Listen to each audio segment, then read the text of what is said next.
The Speaking of Cults podcast is presented solely for general informational, educational, and entertainment purposes. The use of information on this podcast or materials linked from it is at the user's own risk. The views, information, or opinions expressed by the host and guests are solely those of the individuals involved and do not constitute medical or other professional advice. Hello and welcome to the Speaking of Cults podcast. I am your host, Chris Shelton. Thank you very much for joining me again this week from the wind-swept plains of Denver, Colorado. It's a little chilly this week, but hopefully we'll be having some warmer weather coming. You know, I've had a number of suggestions over the years to tackle the concept of wokeism and the political left of the United States as a cult. Many people who hear my critical take on MAGA and the cult of personality around Donald Trump think that for every truth, there must be an opposite truth of equal magnitude. I'm sorry to inform you that this is not always the case. Yet, we do need to take an honest and hard look at the problems of the political left, and there are many of them. People get passionate about their causes and often can use language and chant slogans and do things that look an awful lot like what the Hare Krishnas and the Moonies get up to. So political or ideological movements can sometimes look similar to what a cult looks like. I think it's time we draw some lines and clarify what this is all about. First off, let's be honest. When you hear the word woke, what comes to mind? For some people, it means standing up for fairness, equality, and justice. For others, it's a symbol of everything that's wrong with the world. Political correctness gone too far, people getting offended over nothing, or policies that seem to benefit one group at the expense of another. We hear it everywhere. Florida Governor Ron DeSantis declared that his state is, quote, where woke goes to die, unquote. Senator Josh Hawley claimed that, quote, wokeism is an attack on the American way of life, end quote. Pundits on Fox News say it daily, blaming woke culture for everything from gas prices to crime. And recently, the government has started rolling back DEI, diversity, equity, and inclusion programs, arguing that they're just woke policies designed to divide Americans. But here's the thing. How many people actually define what wokeism means before they attack it? And more importantly, why has this word become such a lightning rod? If you're listening right now and you lean conservative, I want you to know this isn't an attack on you. I'm not here to tell you that you're wrong for feeling frustrated, skeptical, or even angry. In fact, I get it. The world has changed a lot in just a few years. Some of these changes feel fast, maybe even forced. And let's be real, many people are struggling financially. When you're working hard just to stay afloat, it can feel frustrating to see programs that seem to prioritize someone else. Maybe you've thought, why are we spending money on DEI programs when I can't even afford a house? Why are we changing language and rules when I'm just trying to get through the day? Why do some people get special treatment while the rest of us have to fend for ourselves? That feeling of being overlooked, left behind, or excluded is real. And here's the uncomfortable truth. Politicians and media figures use that feeling against you. They tell you that wokeism is the reason life is hard. That if we just got rid of all this social justice nonsense, everything would go back to normal. But ask yourself, who's actually making your life harder? Is it the black woman getting a job interview because of DEI? The trans person who just wants to be treated with respect? Or is it the corporations making record profits while wages stay low? The politicians who cut taxes for the rich while telling you to be mad at immigrants. This is what we're going to break down today. What is wokeism really? Why do people call it a cult? And why is it so easy for people in power to convince you that the fight for equality is somehow a threat to you? So let's dive in.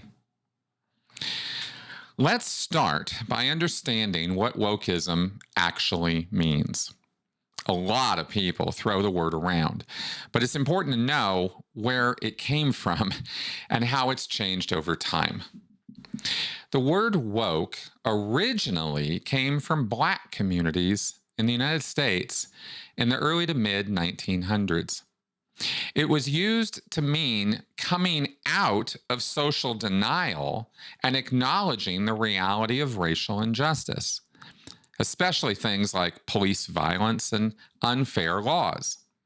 In the 1960s, during the Civil Rights Movement, staying woke meant paying attention to racism and not letting history repeat itself. It was an activism word to ignite people to take action against systemic oppression, meaning that sometimes public and private institutions unfairly take advantage of or even abuse people, which those systems are supposed to be treating fairly and equally. Over time, the meaning of woke started to grow. It wasn't just about race anymore. It became a word for being aware of all kinds of social issues, things like gender equality, LGBTQ rights, climate change, and workers' rights. People who cared about these causes were often called woke. In the last 10 or 15 years, wokeism became more mainstream. Big companies, universities, and even the government started using woke ideas in their policies. You saw brands making ads about diversity, schools teaching more about racism and history, and workplaces setting up rules to make sure different voices were heard. Some people loved this shift. They saw it as progress. Others hated it. They felt it was being forced on them and that it went too far. But then, something interesting happened. The word woke stopped meaning just socially aware. It became an insult. People who disagreed with these ideas started using woke as a bad word, saying it meant being too sensitive, too extreme, or even part of a dangerous movement. And that brings us to our next question. Why do some people say wokeism is a cult? There's a reason why, especially critics of wokeism compare it to this. When you look at how cults work, you do start to see some similarities. First, there's the idea of strict rules and no room for disagreement. In a cult, you have to believe what the leader says. No questions asked. Some people say wokeism works the same way. If you don't agree with a certain idea, like how gender or race should be talked about, you might get attacked online or even lose your job. It can feel like there's no space for open debate. Then there's the idea of moral purity. In a cult, members try to be perfect in the eyes of their leader. With wokeism, critics say people are pressured to show how good and progressive they are. If you say the wrong thing, even by accident, you could be canceled. It's like there's a test you have to pass, and if you fail, you're out. Another reason people compare wokeism to a cult is guilt and fear as control tools. Cult leaders often make their followers feel guilty or scared so they'll stay loyal. Some people argue that woke culture does this too, saying things like silence is violence or making people feel bad for not being active enough in whatever social causes the critic is pushing.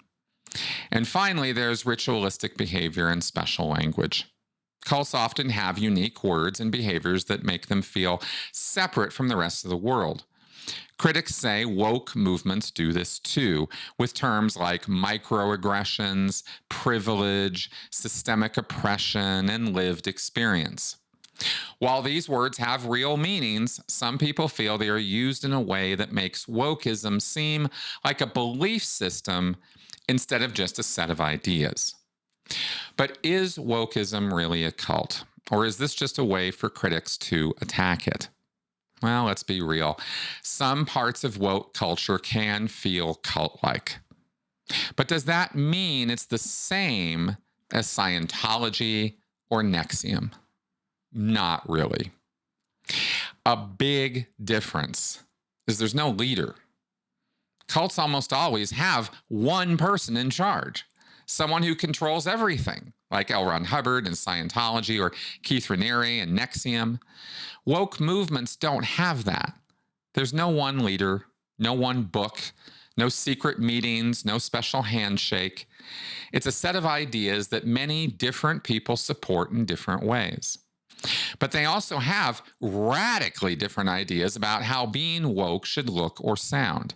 They follow different rules in how they engage on social media, what policies they feel should be enacted, how to engage in civil disobedience, and almost every other thing connected with social activism. There is no one book, person, group, or flavor of ideology that unifies people who are woke. When it comes to evaluating whether or not something is a cult, this is kind of an important point. Another key difference: there's no forced commitment. Cults control every part of their members' lives. They take their money, tell them who they can talk to, and sometimes even stop them from leaving. Woke activism doesn't do that. You can stop being part of it anytime you want. And finally, wokeism is part of mainstream society. Cults usually exist outside of the mainstream. They're secretive and hidden. Woke ideas, on the other hand, are everywhere. They're on TV, they're in schools, they're in workplaces. That's actually one of the reasons some people dislike it so much. It's not hidden, it's right in their face.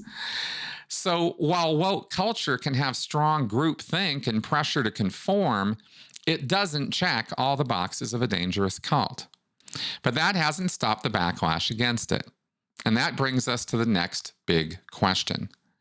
Why is wokeism suddenly being rejected by corporations and our government? A few years ago, it seemed like every big company wanted to be seen as woke. They made ads about diversity, supported social justice protests, and added new training for their workers. But now, it's changing. Some of those same companies are backing away. And the U.S. government is even taking steps to fight against woke policies, especially when it comes to diversity programs. One big reason is money. At first, companies supported woke ideas because it made them look good. It was good PR. But as the backlash grew, they started losing customers. Some people felt like companies were being fake, just saying they cared about social justice to sell products. And they weren't wrong. Others felt like companies were forcing politics into everything.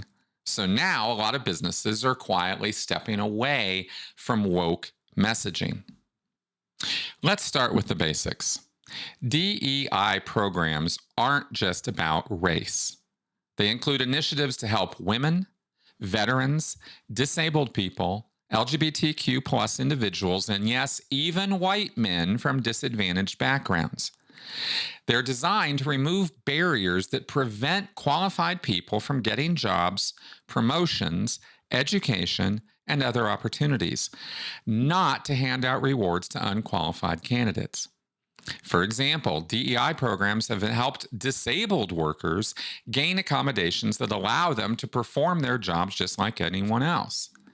They've provided support for veterans transitioning into the workforce. They've funded mentorship programs for first-generation college students, many of whom are white and from poor rural areas.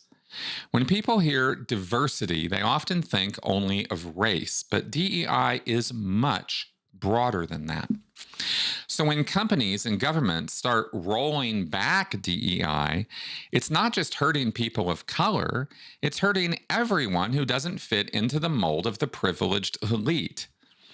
This isn't just a hypothetical problem. Right now, across the U.S., DEI programs are being slashed at an alarming rate. Here are some real examples. Texas and Florida have banned DEI offices in public universities. These offices provided resources for disabled students, veterans, and low-income students, not just racial minorities. With these cuts, fewer students will have access to accommodations that help them succeed. Corporate DEI departments are disappearing.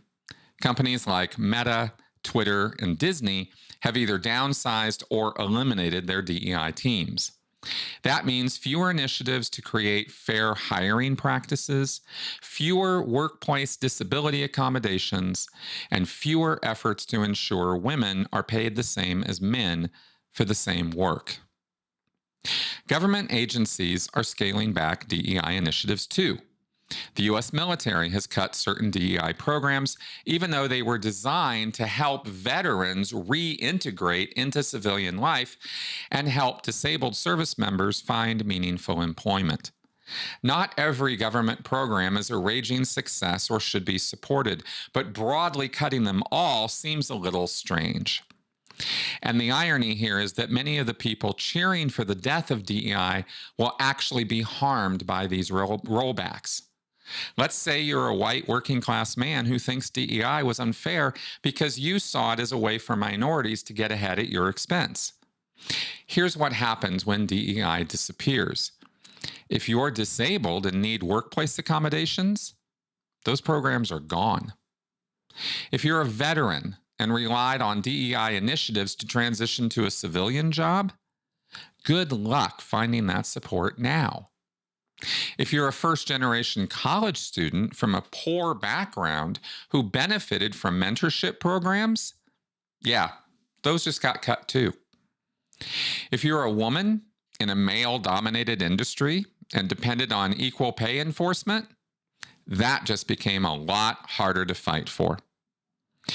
Politicians and media figures love to make DEI sound like some evil leftist plot.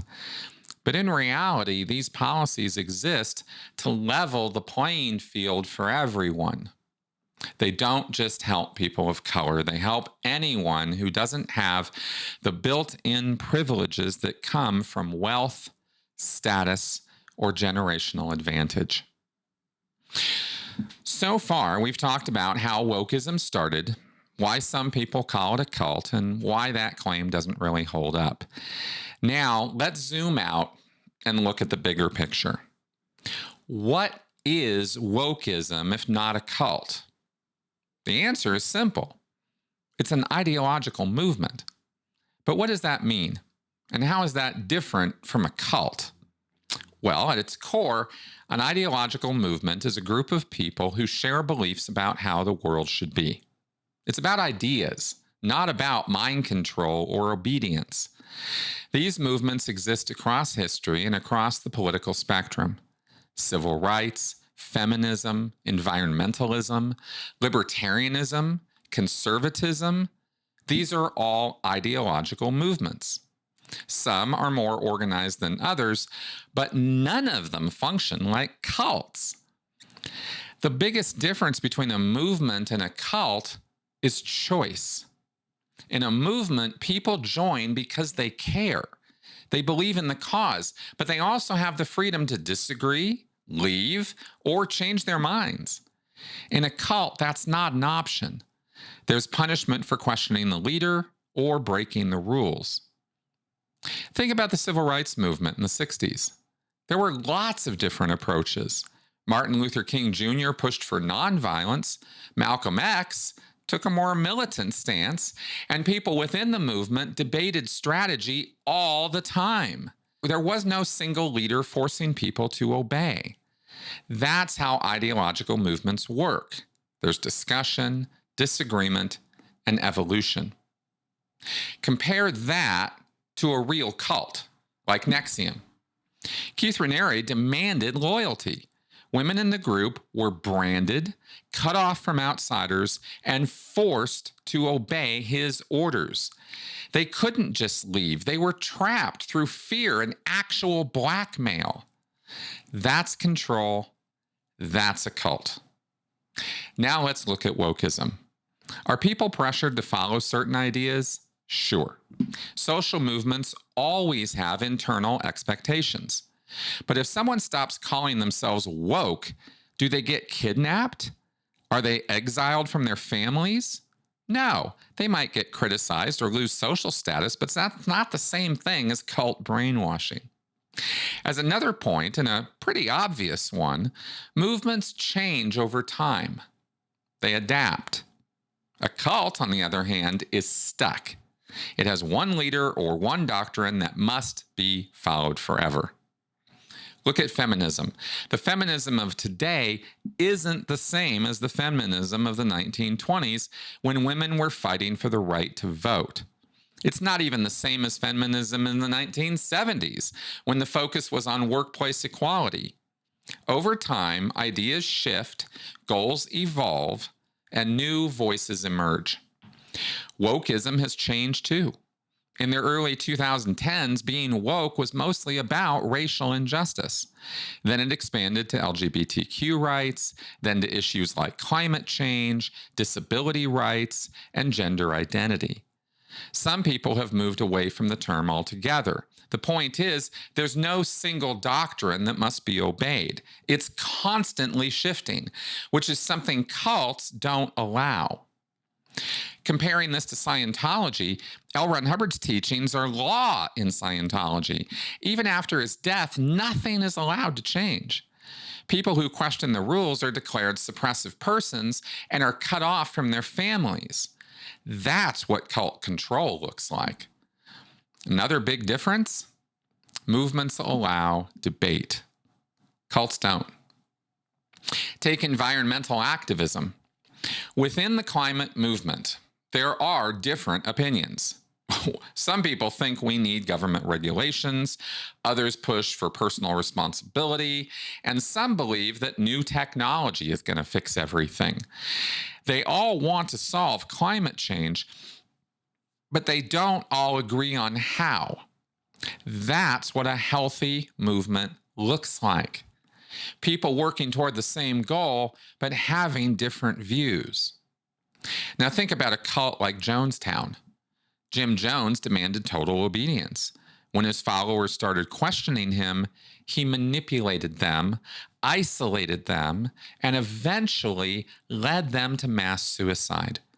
There was no debate, only submission. Does woke culture sometimes push people to conform? Yes. But does it demand total obedience, punish people who try to leave, and silence all disagreement? No, it can't. There are plenty of debates happening within woke spaces about gender identity, race, class, and strategy. You see fights on social media all the time between activists with different views. That's not a cult. It's just passionate activism. If wokeism was a cult, who's its leader? Who is profiting? Who is being forced to stay? There is no single answer because it's not a cult. It's an ideological movement with many different voices, not a scam built around one person's power. In our post-truth media landscape, where literally anything goes and words don't really matter, why is it dangerous to call wokeism a cult if it's not? Because when you call something a cult, you're saying it's illegitimate. You're saying this movement isn't just something I disagree with, it's brainwashing people and it must be stopped. That's a big claim, and it's often used to discredit real social change. Look at history. People called Martin Luther King Jr. a cult leader. They called feminists in the 1960s a cult of man-haters. Even today, some people call Christianity itself a cult. Using that word can be a way to dismiss a movement without actually engaging with its ideas. People do that all the time, but that doesn't make them right. If anything, it's just slapping a label on something so you can just ignore it, and really, that's pretty lame. But that doesn't mean all criticism of wokeism is unfair. Some activists do act in ways that are extreme or rigid. Some people do use guilt and pressure in ways that turn people off. But I got to tell you, that doesn't make it a cult. It makes it a movement with flaws, just like every other movement in history. So, what have we learned? Wokeism isn't a cult. It's an ideological movement. Yes, it can be aggressive. Yes, it can push conformity, but it doesn't have a single leader. It allows debate, and it doesn't trap people in mind control. More importantly, calling wokeism a cult is a way to shut down conversation. If we want to understand why people are drawn to woke ideas or why others reject them, we need to talk, not just throw around labels. But maybe the real question isn't, is wokeism a cult? But why are we so quick to call something a cult when it challenges the way we see the world? And that's something that I'll just let you all think about. Thanks for watching today. Let me know in the comments what your thoughts are about all this. I'm very curious what you think, and if you disagree, I want to know why. I hope that today's show has been interesting, informative, and educational. That is the only point of the work I do here. If you want to see more of this, please consider supporting the channel through Patreon, PayPal, or straight donations. Every bit really does help keep the lights on here and keep me going. I'll see you next week. Bye-bye.